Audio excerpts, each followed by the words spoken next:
ሜይ 6 2026 ነው የወጣው። ዩኤስ ካውንተር ቴሮሪዝም ወይም ሲቲ ስትራቴጂ ነው የሚለው ያወጣው ነጩ ቤተ መንግስት ነው። እንግዲህ ይሄ አንዱ ለኢትዮጵያ ልኡካንም ማብራሪያ ብሪፍ የተሰጣቸው ነው።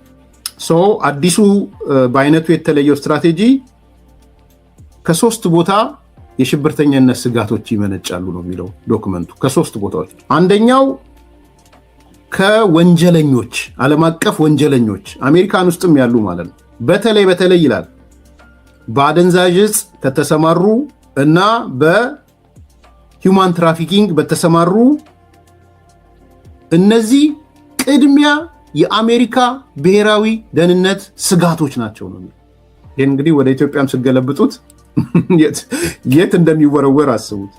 ቲፒኤልኤፍ ተመልከቱ እንዴት ኮርነር እንደሆነ። ሂውማን ትራፊኪንግ ብለዋል። ሂውማን ትራፊኪንግ ቲፒኤልኤፎች ከኤርትራ የመጣ ወጣት እነ ተወልደ ይዘውት ህወሓት ይዞት ዘመድ አለ ሆይ አሜሪካ ይሉታል። አዎ ይላል አይደል? ምንድናት? እህቴ ናት። በ$4000 ክፈይ በላት። እንዴት ትክፈል? አካውንቱን ይሰጠዋል። የባንክ አካውንቱን የት ያለ? እዛው አሜሪካ ያለ። ይህንን ብሪፍ አድርገዋል የኛ ልጆች፣ የኛ መንግስት አካላት ማድረግም ይገባቸዋል።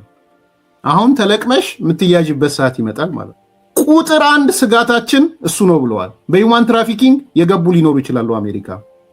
ሁለተኛው አልቃይዳ፣ አይኤስአይኤስ፣ ሐማስ፣ ሙስሊም ብራዘርሁድ ነው።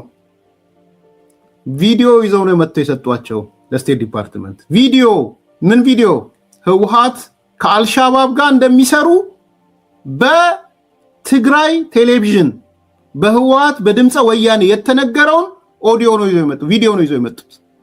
ይኸው የኛ ቲፒኤልኤፍ ከሽብርተኛ ከአልሻባብ ጋር እየሰራ ነው። ምስክርነት ይኸው ቪዲዮ።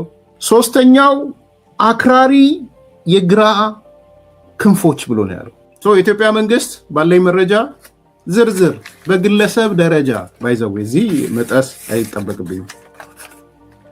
በግለሰብ ደረጃ ህዝብና ህዝብ የሚያጋጭ ዶክመንተሪ እየሰሩ የብርቱካን ታሪክ ተነስቷል። ባለብርቱካኖች ወቁት፣ የብርቱካን ታሪክ ተነስቷል። ከዚህ ነገር እጃችሁን ብታወጡ ጥሩ ነው። ልብ ያለው ልብ ይበል፣ እጁን ይሰብስብ። ትላንት ግዙፍ ሁለተኛ መንግስት እኔ ያልወሰንኩት ውሳኔ የትም አይደርስም ሚኒስትሮችን እየጠራ የሚያስፈራራው አቶ ጀዋር አሁን ቲክቶከር ሆኗል። አንተ ጋር መቃም አለብን ብለው በጉ ምኑ ዛሬ የት ነው ያለው? ሁለተኛ መንግስት የት ነው ያለው? አይደለም ተር ኦርዲነሪው ሁለተኛ መንግስት ነኝ የሚለው ራሱ የት እንዳለ እንድታቁ ስለፈለኩ ቲክቶከር ነው ሄዶ ምንድነው የሆነው? ሽብርተኝነት ቀላል እንዳይመስላችሁ። ነገ ከነገ ወዲያም የአቅም ግንባታ ሲጀምሩ፣ የመረጃ ልውውጥ ሲጀምሩ፣ መንግስታዊ ኃላፊነቶች እርስ በራስ መነጋገር ሲጀምሩ ኬንያ ያለው ሴንትራል ቴሮሪስት ዩኒት ይመጣል ማለት ነው።